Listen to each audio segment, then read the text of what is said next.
Bonsoir à tous.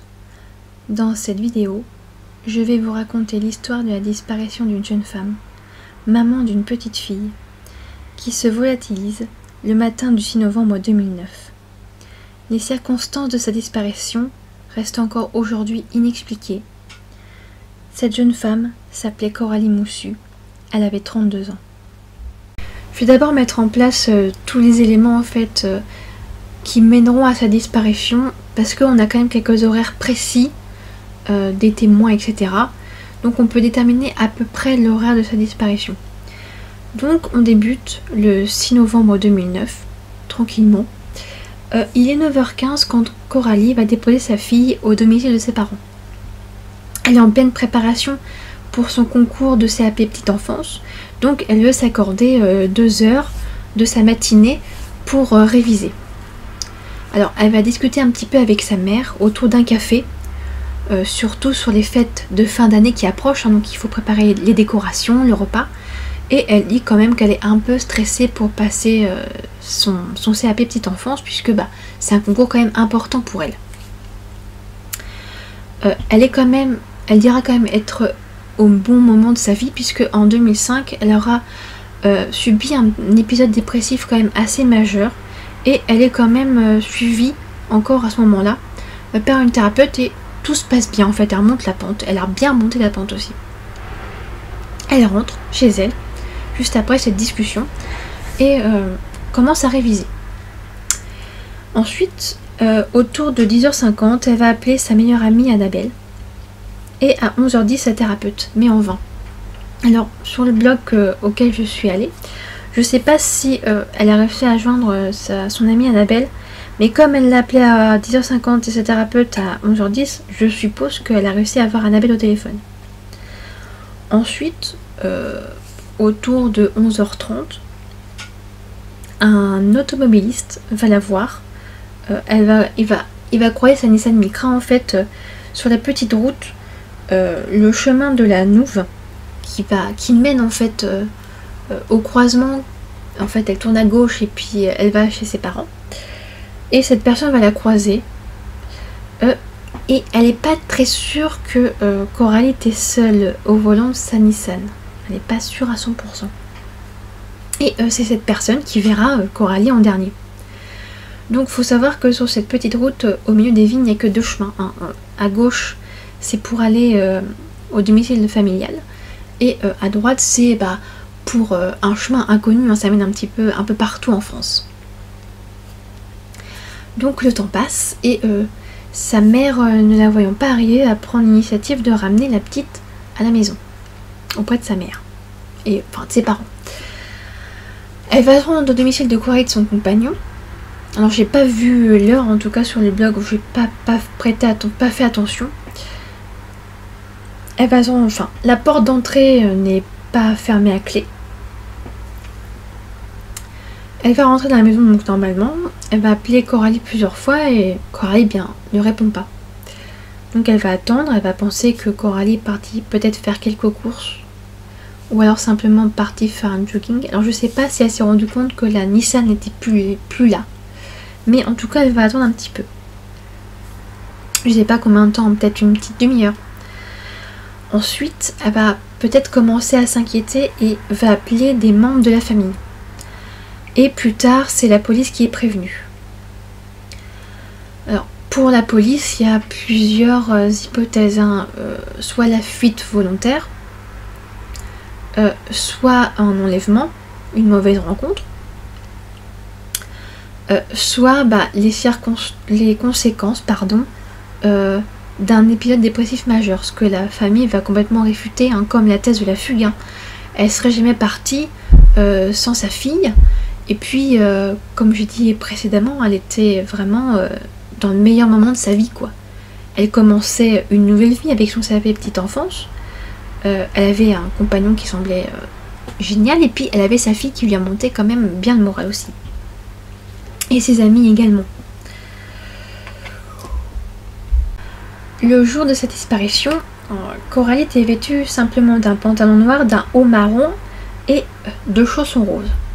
Et note importante à prendre, elle est partie sans son téléphone portable, alors qu'elle a appelé sa thérapeute autour de 11h10, donc 20 minutes avant d'être vue par l'autre véhicule, ni ses papiers d'identité donc, et ni ses chaussures. Donc elle aurait conduit avec ses petits chaussons roses. Au départ, en fait, l'affaire est très peu médiatisée, hein. Il n'y a que le village et peut-être les zones alentours proches qui sont au courant de sa disparition. Alors ce sont les villageois, des joggeurs et des chasseurs, ainsi que les gendarmes, hein, évidemment, qui vont rechercher Coralie en premier lieu. Donc un petit peu partout, hein, dans la garrigue, à mon avis dans les grottes alentours probablement, un petit peu partout dans les vignes. Et la gendarmerie, elle, va sonder le Rhône au cas où, puisque son véhicule ne réapparaît nulle part, hein. Ils sondent le Rhône à la recherche de la voiture et aussi d'un corps, hein, malheureusement. Et le bateau qui va sonder le Rhône va trouver 160 signaux qui pourraient indiquer un véhicule. Alors je sais pas si les gendarmes ont sorti de l'eau tous ces signaux, mais en tout cas, Nissan Micra, ils n'ont pas trouvé. Un peu plus tard, un témoin ira à la gendarmerie pour dire qu'il aurait vu cette voiture en donnant certains détails particuliers et que c'est une connaissance à lui qui l'aurait vu au volant de ce véhicule dans la ville de Bagnols-sur-Cèze, donc c'est la ville juste à côté de Vénéjean. Une cinquantaine de jours passent et toujours pas de piste et l'affaire n'est pas médiatisée du tout, ou quasiment pas. C'est son frère qui va faire une grève de la faim et au bout, je crois, de plusieurs jours, hein, je crois à peu près une semaine, les médias nationaux vont enfin s'emparer de l'affaire et faire quelques petits points presse sur l'affaire de la disparition de Coralie Moussu.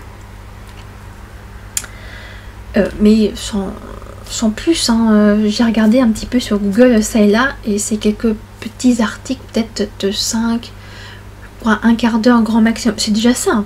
Mais l'affaire est sous-médiatisée alors qu'elle devrait être sur-médiatisée, puisque c'est une disparition quand même inquiétante et très mystérieuse. En plus, on aurait pu, si l'affaire avait été médiatisée tout de suite, peut-être retrouver la voiture. Donc c'est une Nissan Micra noire immatriculée 2988 ZT30 qui encore aujourd'hui, en 2021, n'a pas été retrouvée. Les mois passent et toujours pas de traces de Coralie ni de son véhicule.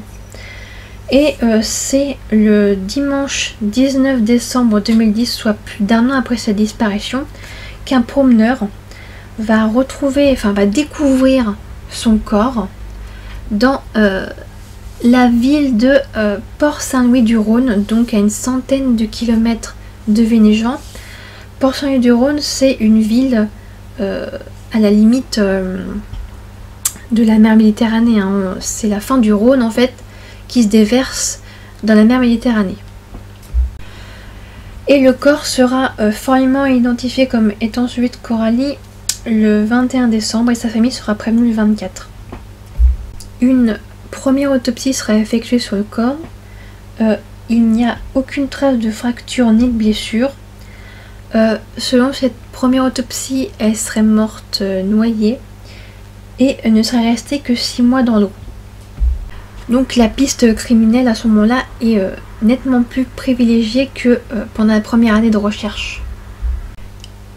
Quelques semaines plus tard, la famille et leur avocat vont demander une contre-expertise pour l'autopsie.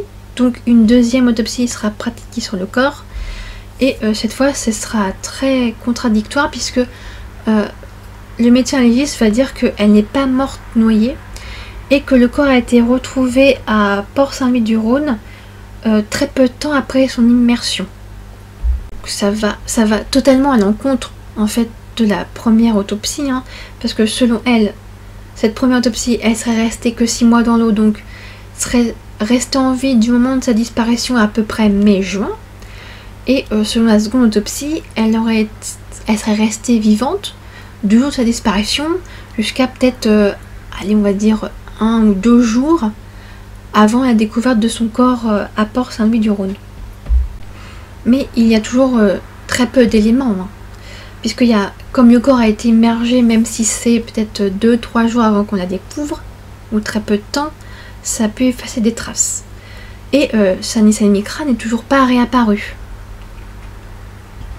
Alors, j'ai pas vu de traces de pistes, en tout cas sur internet, ni même sur le blog, j'ai pas vu de traces d'autres recherches particulières.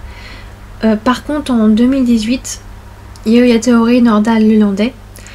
Alors, je sais pas si le groupe de gendarmes et de policiers qui essayent de retracer le parcours de Lelandais à travers la France en a conclu ou pas qu'il pourrait être responsable de la disparition et du décès de Coralie. Je sais pas du tout où ça en est. Mais en tout cas, cette piste est peut-être encore suivie actuellement.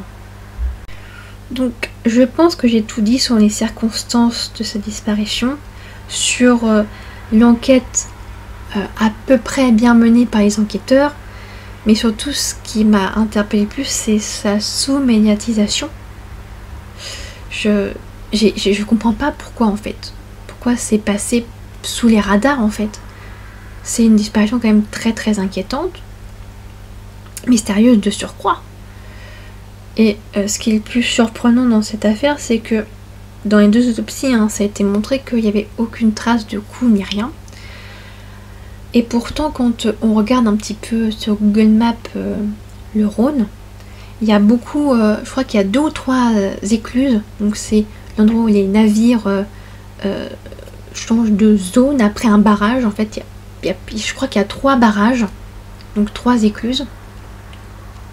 Et pareil, enfin, je sais pas comment ça fonctionne et tout, mais le barrage, mais je crois qu'il y a des systèmes qui détectent s'il y a autre chose que de l'eau qui passe, et je crois qu'un corps n'aurait pas pu passer le barrage. Je pense. C'est un avis, je sais pas. J'en sais rien du tout.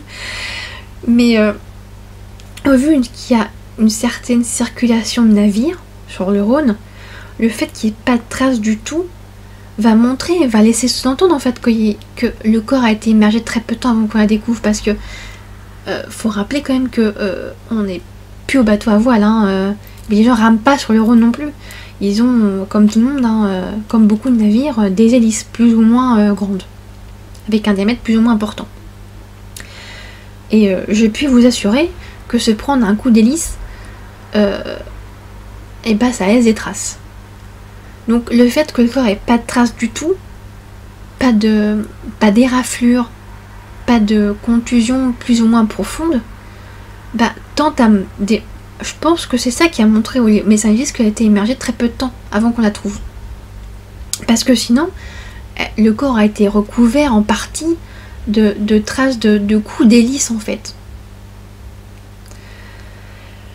Pareil, si elle avait passé un barrage, si elle serait rentrée dans le barrage, parce qu'un barrage, il y a l'eau qui rentre à l'intérieur du barrage et est déversée de l'autre côté.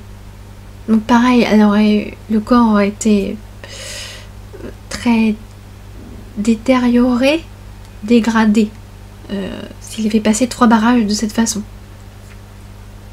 Donc, je vais rentrer dans les suppositions. On rentre dans la sphère des suppositions à 13 minutes de cette vidéo. Que la personne qui lui a fait du mal a voulu faire disparaître le corps dans la Méditerranée. Donc il a pensé que en la mettant à Port-Saint-Louis, donc je pense très peu de temps après son décès, peut-être qu'on l'a trouvé un dimanche, je crois ça pour la première, c'était un dimanche matin sûrement. Elle a pu être déposée là un vendredi dans la nuit, ou peut-être samedi le matin.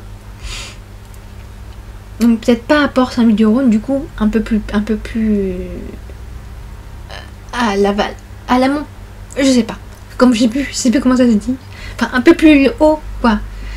Et voilà, pour que elle dérive le long du Rhône jusqu'à l'embouchure de la mer Méditerranée et puis disparaître dans l'océan. Justement pour pas laisser de traces. Donc avant l'embouchure du Rhône, il y a quand même 3 grandes villes, Avignon, Tarascon et Arles. Donc déjà je pense que la personne qui avait séquestré Coralie c'est peut-être pas débarrassée du corps dans ces 3 grosses villes, mais plutôt entre les 3. Surtout si le médecin légiste a dit très peu de temps, c'était peut-être plutôt après Arles. C'est peut-être, hein, c'est une probabilité, c'est un avis personnel, non scientifique, et voilà. Et je voulais parler de cette affaire hein, parce que je suis tombée dessus par hasard et je me suis dit, j'ai tapé sur Google et j'ai fait, il n'y a que 6 pages. Cette pauvre maman, elle a que 6 pages. En fait, heureusement qu'il y avait le blog parce que sinon j'aurais eu beaucoup moins d'éléments en fait. Et la vidéo aurait pas duré très très longtemps. Moi j'aurais dit beaucoup d'hypothèses et je serais resté une demi-heure. Donc, après, je sais pas si on aurait pu déterminer si elle est décédée très peu de temps avant d'avoir été placée dans l'eau ou pas. Parce que ça voudrait dire que si elle est décédée très peu de temps avant qu'on la trouve dans l'eau, elle a été séquestrée un peu plus d'1 an, hein, du coup. Donc je sais pas quel genre de personne est capable de séquestrer un adulte 1 an. Donc je supposerais que au bout d'1 an, la personne ait commencé à baisser la garde, il se dit syndrome de Stockholm, c'est bon, et Coralie aurait tenté de fuir à ce moment-là et puis aurait échoué. Ou alors elle est peut-être morte d'une autre façon, pas d'une mort naturelle, hein, c'est des suites de la séquestration. Donc la personne n'a peut-être pas tué de façon volontaire. Après, j'ai pensé, enfin là je viens de penser que peut-être elle aurait été congelée pendant 1 an. Et je sais pas pourquoi, la personne s'est dit, allez, hop là, on va la mettre dans la Méditerranée pour qu'elle disparaisse complètement de la surface de la Terre. Mais je pense que le médecin légiste aurait remarqué que le corps aurait été congelé plusieurs mois avant d'être placé dans le Rhône. Surtout si elle a été placée dans le Rhône très peu de temps très peu de temps avant qu'elle soit découverte. Surtout, faut pas oublier, hein, pour ceux qui regardent beaucoup d'émissions sur les crimes et sur les enquêtes policières ou les séries par exemple, hein, ils disent tous bien que quand un corps est congelé et qu'il décongèle, il se dégrade beaucoup plus vite. Donc il y aurait eu des traces, je pense, même les cellules là, il aurait remarqué au microscope que les cellules avaient été congelées et qu'elles ont éclaté après décongélation. Je suis vraiment désolée, si la famille tombe sur ce que je dis, essaye de ne pas être trop cru, hein. Je donne juste un avis personnel. J'essaie d'être neutre, d'une neutralité, même si je suis pas professionnelle du tout. Je donne juste des hypothèses. Après, je dirais le meilleur endroit pour faire disparaître une voiture, c'est un gros stéréotype, hein. Mais c'est Marseille, le port de Marseille, qui est ouvert au reste j'allais dire de l'univers, mais au reste du monde. C'est le meilleur moyen. On lime le numéro de série, on change la plaque, et ben c'est bon. En fait, soit la Nissan Micra est en Égypte, ou d'autres, Égypte, Maroc, tout ça, soit dans les pays de l'Est, ce qui est possible. Après, s'il fallait la retrouver, faut chercher toutes les casses. Ce serait un travail infini. Surtout, je sais pas s'il y a personne qui aurait enlevé Coralie, aurait gardé la voiture tout ce temps. Parce que le seul problème avec ça, c'est que s'il n'a pas forcément la possibilité de faire disparaître le véhicule en le vendant au marché noir via la plateforme de Marseille, parce que via le Bon Coin il aurait été grillé tout de suite. Donc c'est forcément un marché parallèle. Donc s'il a pas les, je vais pas dire les connaissances, mais s'il n'a pas le réseau, il n'est pas connecté à ce réseau-là, il doit se débarrasser des voitures tout de suite, à peine avoir enlevé Coralie. Et c'est peut-être aussi pour ça qu'elle avait pris son portable. Parce que, à mon humble avis, comme elle fermait pas la porte à clé, après ça me paraît étrange que ça soit un inconnu qui se soit par hasard, qui soit arrivé par hasard dans le village de Vénéjean. Alors c'est un village de 1200 habitants, c'est peut-être pas un village, peut-être allez, une ville, une ville de 1200 habitants, et soit tombé par hasard sur une jeune femme de 32 ans qui ferme pas sa porte à clé. Donc en fait il s'est passé un truc entre 11h10 quand elle a essayé d'appeler sa thérapeute sans laisser le message, et 11h30 la dernière fois que quelqu'un l'a vue. Donc c'est possible que quelqu'un soit rentré chez elle, ou même était chez elle peut-être avant qu'elle revienne toute seule de la maison, enfin de la maison de ses parents. Donc ça aurait voulu dire que quelqu'un la suivait depuis un petit moment aussi. Donc quelqu'un d'assez organisé, qui la surveillait depuis un moment, qui savait qu'elle ne fermait pas sa porte à clé, vous voyez. Donc il faut savoir que j'ai plus les stats, les chiffres statistiques en tête, mais je crois que c'est 85% des crimes qui sont commis par des gens qu'on connaît. Donc après, à mon avis, la police et la gendarmerie ont cherché auprès des proches, j'espère, pour eux, qu'ils ont fait ça. C'est la base un petit peu. C'est la base de l'enquête. On cherche d'abord les proches et après un chasseur, entre parenthèses, guillemets, tout ce que vous voulez, organisé,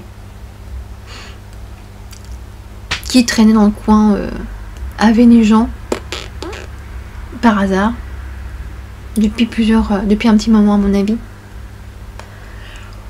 Après il y a eu peut-être des suspicions pour quelqu'un du village, c'est possible aussi, mais ça reste dans la sphère des suppositions.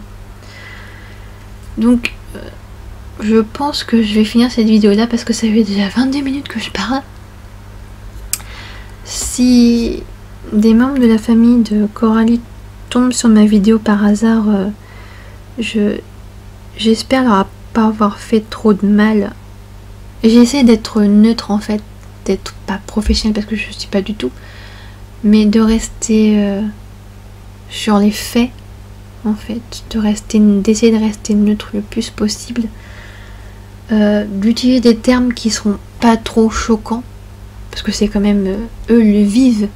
Moi je me contente de le raconter, mais eux le vivent quand même tous les jours, jusqu'à même si un jour ils savent la vérité, ils auront toujours ce poids à porter de toute façon. Donc j'espère pas leur faire trop de mal en ayant raconté cette histoire, mais je voulais quand même en parler parce que j'ai quand même quelques vues sur ma chaîne, même si elle vient comme elle a commencé qu'en octobre. Donc j'espère que quelqu'un verra cette vidéo, ou un certain nombre de personnes verront cette vidéo, et ce serait très bien de la partager parce que il y a très peu de gens même sur YouTube qui en parlent. Faudra que je vais regarder vite fait, voir combien de gens en parlent sur YouTube. Donc pour la 3e fois, je vous dis que cette vidéo est terminée. Si elle vous a plu, un petit commentaire, surtout partagez ce contenu parce que à part moi, il n'y a qu'un seul autre youtubeur qui a parlé de cette affaire. Donc on en parle vraiment très très peu sur YouTube. J'ai quand même voulu vérifier là aujourd'hui, le 14 décembre à 16h30. On sent le professionnalisme qui transpire. Donc je vais mettre tous les liens en description. Bien sûr le lien du blog sur la disparition de Coralie. S'il y a une page Facebook, je la mettrai également, hein, si vous voulez soutenir la famille quand même dans la recherche de la vérité. Et si des proches de Coralie voient cette vidéo, j'espère ne pas vous avoir trop heurté. J'ai essayé d'utiliser des mots un petit peu moins crus dans ma vidéo pour éviter de trop être blessante, voilà, de vous faire pas vous faire trop de mal en fait. Et je vous souhaite à tous une bonne fin de journée si vous me regardez le soir, une bonne journée à tous si vous me regardez le matin, et à la semaine prochaine pour une nouvelle vidéo.